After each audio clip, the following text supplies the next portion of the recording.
নমস্কাৰ শিক্ষাৰ্থীসকল এই কক্ষাৰ এটা নতুন ভিডিঅলে তোমালোকক পুনৰবাৰ স্বাগতম জনাইছো মই জ্যোতি দাস আজি আমি আলোচনা কৰিব ওলাইছো ষষ্ঠমমান শ্ৰেণীৰ তৃতীয়টি পাঠ ভূ অবয়ব আৰু মানুহ এইটো পাঠৰ আজি আমি তৃতীয়টি অংশ আলোচনা কৰিম যোৱা দুটা অংশত আমি ভূ অবয়বৰ বিষয়ে আলোচনা কৰিছিলো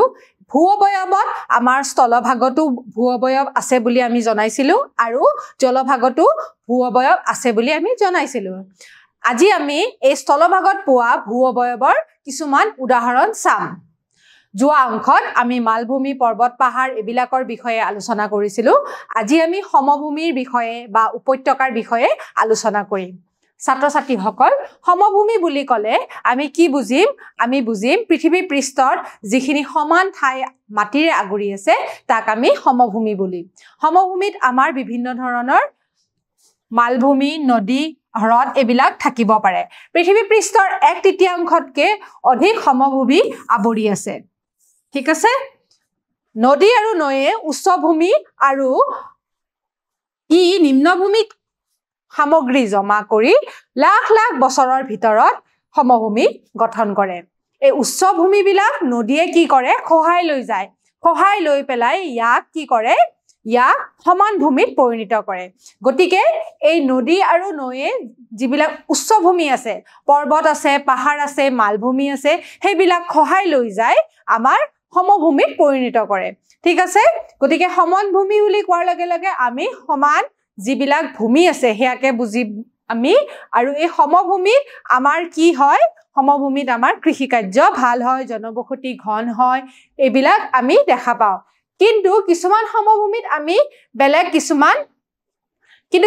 সমভূমিত আমাৰ জনবসতি কম হোৱাও আমি দেখো কাৰণ কিছুমান সমভূমিত আমাৰ গছ-গছনি নগজে জলবায়ুৰ কাৰকো এটা এই সমান ভূমিত জনবসতি কম হোৱাৰ উদাহৰণ হিচাপে দেখা যায় ঠিক আছে সমভূমি সাধাৰণতে উৰ্বৰ আৰু কৃষিৰ বাবে আদৰ্শ হয় পথ নিৰ্মাণ আৰু কল কাৰখানাৰ বাবে উপযোগী পৰিবহনত সহায়ক হয় তাৰ মানে সমান ভূমিত আমি কৈছিলো জনবসতি ঘন হয় আৰু ইয়াতে কি হয় পথ পৰিবহন কৰিবৰ কাৰণে ভাল হয় কাৰণ ইয়াতে পথ নিৰ্মাণ কৰিবৰ কাৰণে সমান ভূমিত অসুবিধা আহি নপৰে কিন্তু উচ্চভূমি বা পাহাৰীয়া অঞ্চলত পথ নিৰ্মাণ কৰিবলৈ অসুবিধা হয় গতিকে ছাত্ৰ-ছাত্ৰীসকল সমান ভূমিত আমাৰ বহুতখিনি সুবিধাও থকা যায় ঠিক আছে গতিকে ইয়াতে পথ নিৰ্মাণ কল কাৰখানা এইবিলাক আমি এই সমভূমিবিলাকতে দেখা পাওঁ সমভূমি বুলি ক'লে কি কৈছিলো তোমালোকৰ নিশ্চয় মনত আছে যিবিলাক আমাৰ সমান ভূমি তোমালোকে হয়তো সমান ভূমি বা সমভূমি বসবাস কৰি আছা পাহাৰীয়া অঞ্চলতো আমাৰ জনবসতি আছে কিন্তু তাতে ঘনত্ব কম মানে মানুহ বেছি নাথাকে এই কাৰকবোৰৰ বাবে সমভূমিৰ ঘন জনবসতিপূৰ্ণ কৰি তোলে বিশেষকৈ প্ৰধান নদীৰ ওচৰত এতিয়া এই সমভূমিবিলাকৰ জনবসতি পূৰ্ণ বুলি মই তোমালোকক আগতেও কৈছো কিন্তু যিখিনি ঠাইত নদী আছে তাতে জনবসতি অধিক ঠিক আছে অন্য সমভূমিতকৈ জনবসতি ক'ত বেছি বুলি কৈছো য'ত নদী আছে নদীৰ কাষত যদি সমান ভূমি আছে তাতে জনবসতি বেছি কিন্তু নদী নথকা ঠাইত সমান ভূমিও যদি আছে তাতে জনবসতি কম কাৰণ আমি নদীৰ পৰাই পাওঁ পানী হয়নে গতিকে সেই নদীৰ পৰা পানী পাওঁ কাৰণে য'ত সমান ভূমি আছে আৰু নদী আছে তাতে জনবসতি বেছি য'ত নদী নাই কিন্তু সমান ভূমি তাতে জনবসতি কম ঠিক আছে এই দুটা বস্তু তোমালোকে বুজি পাইছা নিশ্চয় মৰুভূমিৰ দৰে কিছুমান সমভূমিত পানীৰ অভাৱৰ বাবে জনবসতি কম এতিয়া তোমালোকক অলপ আগতে মই কৈছিলো যে জনবসতি ক'ত কম হৈ আছে সমান ভূমিত য'ত পানী কম এতিয়া ক'ত পানী কম য'ত আমাৰ মৰুভূমি আছে তাৰ মানে মৰুভূমিত আমাৰ কি হয় গছ-গছনি কম নদী কম ঠিক আছে পানীৰ পৰিমাণ কম হয় তাতে আমাৰ বৰষুণ নহয় সেই কাৰণে তাতে যদিও সমান ভূমি হয় সমভূমি হয় তথাপিও তাতে জনবসতি কম কাৰণ তাতে কৃষি কাৰ্য সম্পাদন নহয় আৰু তাতে মানুহ থাকিবৰ কাৰণে বহুত অসুবিধা হৈ পৰে হ'ব সমভূমিৰ অৰণ্যত বন্যপ্ৰাণীৰ লগতে গৰু আৰু ছাগলীৰ দৰে ঘৰচীয়া জীৱ-জন্তু থাকে এতিয়া যিবিলাক ঠাইত ধৰা প্ৰকৃতি প্ৰয়োভাৰ হৈ আছে তাৰ মানে গছ-গছনি আছে সেইবিলাক ঠাইত অকল মানুহ থাকে নেকি সেইবিলাক ঠাইত অন্য জীৱ-জন্তু বা বন্যপ্ৰাণীও বেছিকৈ দেখা যায় যিদৰে আমাৰ অসমত সমান যিবিলাক ভূমি আছে তাৰ মানে নদী উপত্যকা ব্ৰহ্মপুত্ৰ উপত্যকা আৰু বৰাক উপত্যকা এই নদী উপত্যকাত থকা ঠাইবিলাক সমান ভূমি হয় সমভূমি হয় তাতে মানুহৰ জনবসতি বেছি যদিও তাতে বন্যপ্ৰাণীও বেছি দেখা যায় কাৰণ বন্যপ্ৰাণীৰো গছ-গছনিৰ দৰকাৰ আছে হয়নে পানীৰ দৰকাৰ আছে সেই কাৰণে এইবিলাক ঠাইত আমাৰ মানুহৰ লগতে বন্যপ্ৰাণীৰো বিচৰণ বেছিকে দেখা যায় তাৰ উপৰিও আমাৰ ঘৰচীয়া জন্তুবোৰ আছে যেনেকৈ গৰু মহ ছাগলী হয়নে এইবিলাক তোমালোকৰ ঘৰত বহুতৰে আছে কাৰণ সিহঁত নিজৰ পৰিবেশৰ উপযোগী পৰিবেশ বুলি সিহঁতে ভাবি লৈছে ঠিক আছে এতিয়া সমভূমিৰ ছবি আমি দেখা পাইছো এটো আকাশীযানৰ পৰা লোৱা সমভূমিৰ ছবি হয় মানে আমাৰ আকাশ মাৰ্গৰ পৰা আমাৰ যেটা এৰোপ্লেন এখনে এখন ফটো তুলিছে সমান ভূমি বিলাকত আমি কি দেখা পাইছো দেখিছানে বেছিভাগে আমাৰ সেউজীয়া হয়নে গ্ৰীন আৰু এখন নদী গৈছে নদীখনৰ কাষতে আমাৰ এইবিলাক সমান ভূমি আৰু ইয়াতে আমাৰ বেছিভাগ কৃষি কাৰ্য সম্পাদন হৈছে হয়নে এইবিলাক যে এনেকুৱা মাটি কাটি থৈছে এইবিলাক হৈছে পথাৰ দেখিছানে কিমান ধুনিয়া সেউজীয়া হয় আৰু সমান হয় সমান ঠাই আমাৰ পৰিবহনৰ কাৰণে ভাল কলকাৰখানাৰ কাৰণে ভাল বিভিন্ন ধৰণৰ উদ্যোগ স্থাপনৰ কাৰণে ভাল বিভিন্ন ধৰণৰ আমাৰ কৃষি কাৰ্যৰ কাৰণে ভাল এই কাৰণে সমান ভূমিত জনবসতি বেছি হ'ব এবাৰ আমি মৰুভূমিৰ বিষয়ে আলোচনা কৰিম ছাত্ৰ-ছাত্ৰীসকল মৰুভূমি মানে কি মৰুভূমি মানে হৈছে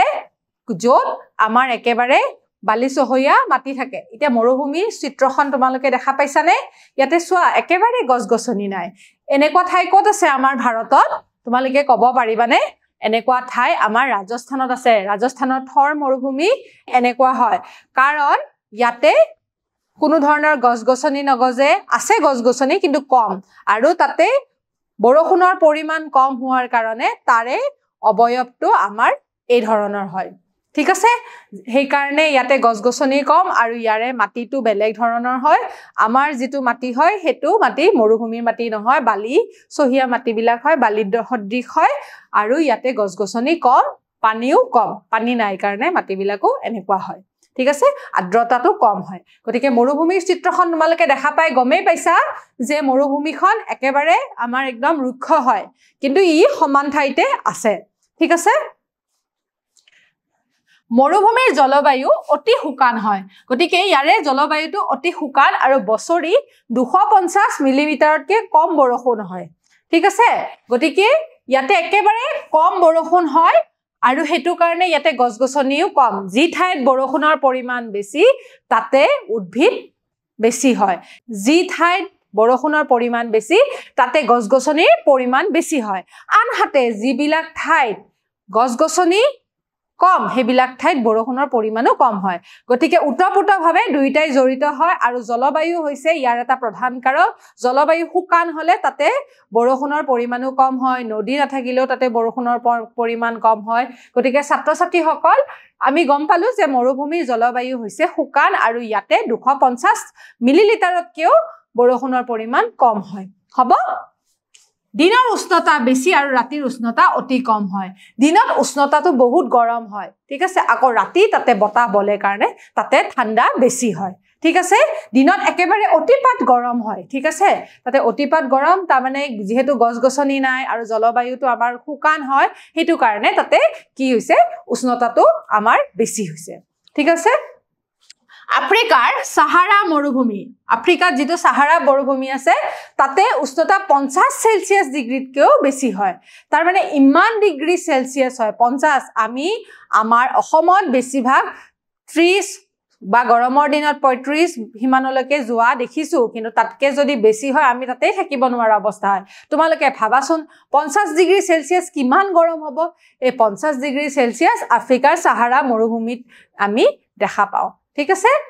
মৰুভূমিৰ প্ৰাকৃতিক দৃশ্যৰ ভিতৰত বালিৰ পাহাৰ শিলাময় ওখ ঠাই আৰু শুকান হ্ৰদ আদি অন্তৰ্ভুক্ত ঠিক আছে গতিকে এইবিলাক হৈছে মৰুভূমিত পোৱা কিছুমান ভূ অবয়ব গতিকে বালিৰ পাহাৰ শিলাময় ওখ ঠাই যিবিলাক শিলেৰে ওখ হৈ গৈছে ঠিক আছে য'ত গছ-গছনি একেবাৰে নাই হেবিলাক আমি বেছিভাগ মৰুভূমি দেখা পাওঁ আৰু শুকান হ্ৰদতো পানী থাকে কিন্তু আমি মৰুভূমি এনেকুৱা হ্ৰদ দেখো যিটো কিন্তু মৰুভূমিত আমি এনেকুৱা হ্ৰদ দেখো যিবিলাক শুকান হয় হ'ব ভূমিশিলৰ আৰু বালিচহীয়া আৰু ইয়াত জৈৱিক পৰিমাণ কম হয় গতিকে ইয়াতে বালিচহীয়া মাটি পোৱা যায় গতিকে বালিচহীয়া মাটিবিলাক আমি কৈছোৱে যত বালিচহীয়া মাটি থাকে তাতে কৃষি কাৰ্য সম্পাদন কৰিবলৈ অসুবিধা হয় আৰু মাটিবিলাক জৈৱিক নহয় ঠিক আছে গতিকে তাতে হাৰুৱা মাটি নোহোৱাৰ কাৰণে তাতে কৃষি কাৰ্য কৰিবৰ কাৰণে অসুবিধা হৈ পৰে পানীৰ পৰিমাণ কম সেই কাৰণে তাতে বিভিন্ন ধৰণৰ খেতি আমি কৰিব নোৱাৰো হ'ব মৰুভূমিত সাধাৰণতে কাইটিয়া উদ্ভিদ পায় ঠিক আছে এতিয়া এই কাইটিয়া উদ্ভিদ বিলাক কি হয় জানানে এই কাইটিয়া উদ্ভিদ বিলাক হৈছে যিবিলাক উদ্ভিদ য'ত পানীৰ পৰিমাণ কম লাগে আমাৰ যিবিলাক গছগছনি আছে অসমত সেইবিলাকত পানীৰ পৰিমাণ বেছি লাগে যেনেকৈ চিৰসেউজীয়া উদ্ভিদ আছে তৃণজাতীয় উদ্ভিদ আছে এইবিলাকত কি হয় সেইবিলাকত পানীৰ পৰিমাণ বেছি লাগে আৰু আমাৰ ইয়াতে বৰষুণ বেছি হয় কাৰণে সেইবিলাক উদ্ভিদে আমাৰ ইয়াতে গঢ় লৈ উঠিছে কিন্তু কাইটিয়া মৰুজ উদ্ভিদ বিলাকত পানীৰ পৰিমাণ কম লাগে কাৰণে তাতে মৰুভূমিত এইবিলাক উদ্ভিদ আমি দেখা পাওঁ এই কাইটিয়া উদ্ভিদ বিলাকত মাত্ৰ আমাৰ সূৰ্যৰ তাপ আৰু পোহৰেৰে পানী অবিহনে এইবিলাক গঢ়ি উঠে ঠিক আছে এতিয়া তোমালোকক দুখনমান চিত্ৰ দেখুওৱা হা এইবিলাক হৈছে কাইটিয়া মৰুজ উদ্ভিদ হয় এইবিলাকক পানীৰ পৰিমাণ একেবাৰে নালাগে গতিকে পানী নোহোৱাৰ কাৰণে এইবিলাক উদ্ভিদ আমি ক'ত দেখা পাওঁ আমাৰ মৰুভূমি বিলাকত দেখা পাওঁ এইটো হৈছে আমাৰ কেকটাছ ঠিক আছে তাৰ পিছত এইটো হৈছে আমাৰ সিজু গছ এইটো হৈছে আমাৰ এলোভেৰা আৰু এইটো হৈছে আমাৰ সাগৰ ফেনা ঠিক আছে এই উদ্ভিদ গেটা আমি সচৰাচৰ আমাৰ মৰুজ উদ্ভিদ বিলাক বুলি ক'ব পাৰো আৰু এইবিলাক হৈছে আমাৰ মৰুভূমি বিলাকত পোৱা উদ্ভিদ হ'ব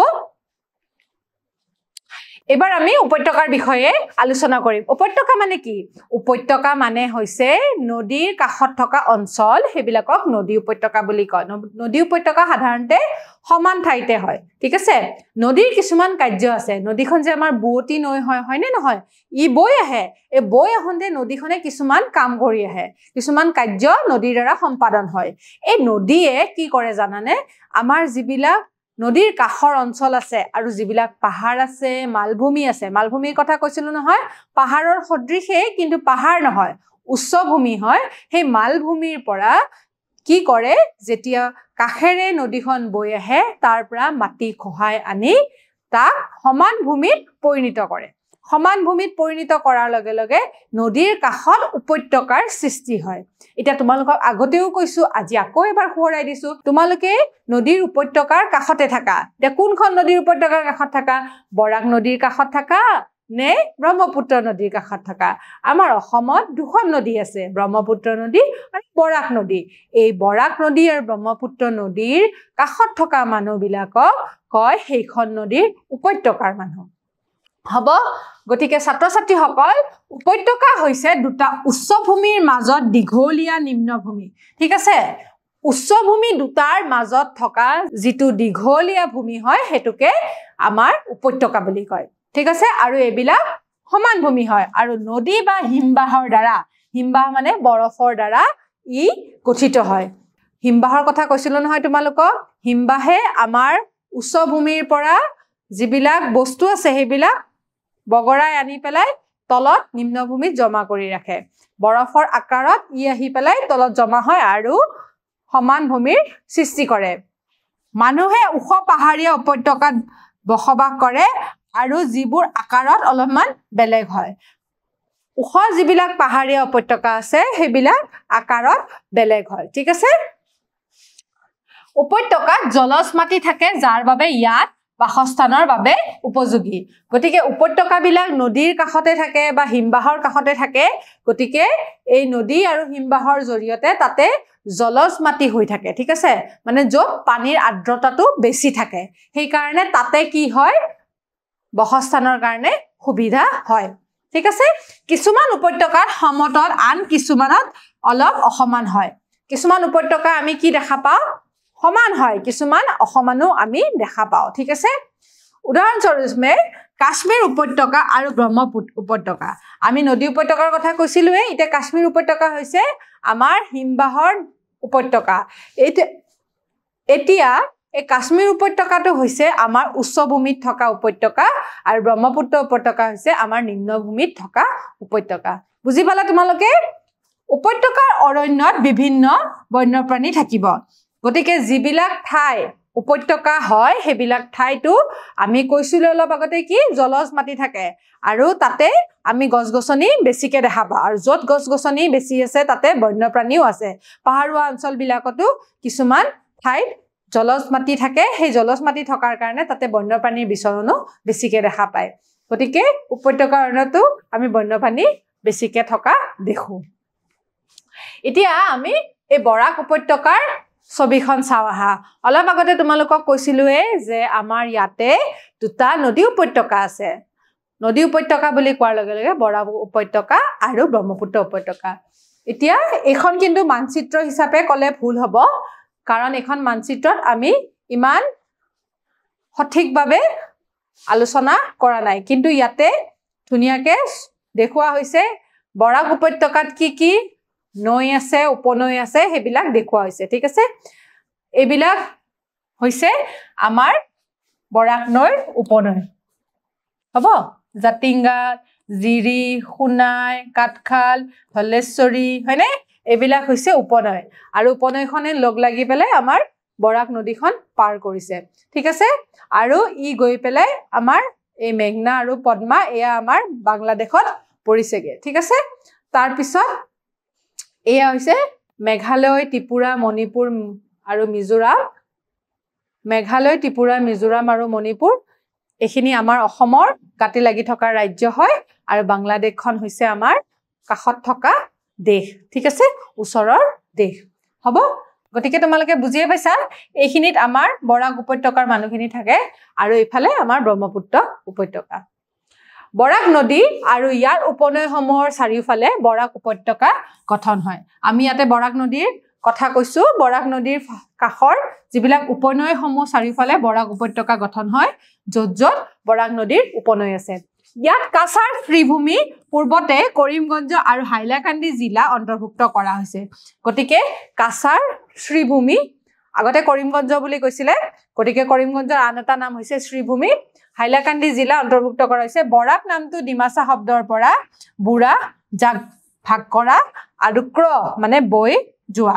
ঠিক আছে ক্ৰ মানে হৈছে বৈ যোৱা এই দুটা শব্দৰে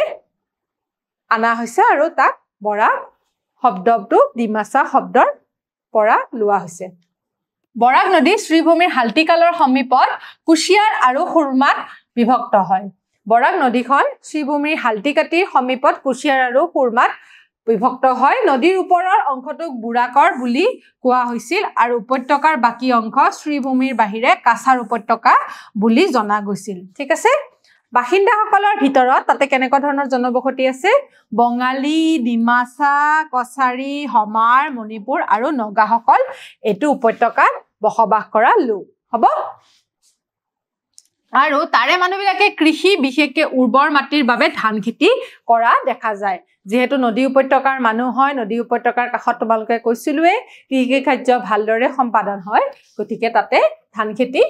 কৰা হয় শ্ৰীভূমি হাইলাকান্দি আৰু কাছাৰত চাহ বাগিচাও পোৱা যায় এই উপত্যকাত বন আৰু খনিজ সম্পদৰে চহকী হয় ঠিক আছে ইয়াতে বিভিন্ন ধৰণৰ বনজ সম্পদো পোৱা যায় আৰু খনিজ সম্পদো পোৱা যায় বাৰিষাৰ সময়ত বানপানী আৰু ভূমিস্খলনে পৰিবহন আৰু যোগাযোগত প্ৰভাৱ পেলায় গতিকে যেতিয়া বাৰিষা হয় তাতে বানপানী আৰু ভূমিস্খলনো হোৱা দেখা যায় হ'ব এতিয়া দুটামান প্ৰশ্ন চাওঁ আহা কোন ভূমিত জনবসতি আটাইতকৈ ঘন হয় মালভূমি মৰুভূমি নে সমভূমি মালভূমি সমভূমি আৰু মৰুভূমিৰ ভিতৰত সকলোতকৈ বেছি জনসংখ্যা থকা ঠাই হৈছে সমভূমি মালভূমিত নহয় কাৰণ ই অলপমান উচ্চ হয় কাৰণে মৰুভূমিত নহয় কাৰণ ইয়াত আমাৰ পানীৰ পৰিমাণ কম আৰু লগতে তাতে গছগছনিও কম আৰু বালিচহীয়া মাটিৰ কাৰণে তাতে কৃষি ভাল নহয় গতিকে সমভূমিত আমাৰ জনবসতি বেছি হয় হ'ব মৰুভূমিত তলত দিয়া কোনটো উদ্ভিদ পোৱা যায় সেগুন কেকটাছ কলগছ আৰু ওপৰৰ আটাইকেইটা ইয়াৰে কোনটো অপচন হয় তোমালোকে কোৱাচোন সেগুন গছ পায় নে কেকটাছ পায় নে কলগছ পায় মৰুভূমিত আমাৰ মৰুজ উদ্ভিদ পোৱা যায় তাৰে উদাহৰণ হৈছে কেকটাছ গতিকে চেগুন নহয় কেকটাছ হয় কলগছ নহয় আৰু ওপৰৰ আটাইকেইটা নহয় কাৰণ অকল কেকটাছ গছে আমি মৰুভূমি অঞ্চলত পাওঁ হ'ব 3 নম্বৰ প্ৰশ্নটো চাওঁ হা বৰা শব্দটো ডিমাছা ভাষাৰ ডেশ আৰু ডেশ শব্দৰ পৰা আহিছে কি শব্দ আছিল বুঢ়া আৰু ক্ৰ ঠিক আছে বুঢ়া আৰু ক্ৰ বুঢ়া মানে হৈছে ভাগ কৰা আৰু ক্ৰ মানে হৈছে বৈ যোৱা ঠিক আছে বুঢ়া আৰু ক্ৰ শব্দৰ পৰা আহিছে গতিকে ছাত্ৰ ছাত্ৰীসকল আজি আমি উপত্যকাৰ বিষয়ে আলোচনা কৰিলো সমভূমিৰ বিষয়ে আলোচনা কৰিলো মৰুভূমিৰ বিষয়ে আলোচনা কৰিলো আজি আমি স্থলভাগৰ এই তিনিটা প্ৰকাৰৰ বিষয়ে আলোচনা কৰিলো অহা ক্লাছত আমি জলভাগৰ প্ৰকাৰৰ বিষয়ে আলোচনা কৰিম যিবিলাকে আমাৰ পৃথিৱীত কিছুমান ভূ-অৱয়বৰ সৃষ্টি কৰিছে গতিকে আকৌ লগ পোৱাৰ আশাৰে আজিলৈ সামৰিছো ধন্যবাদ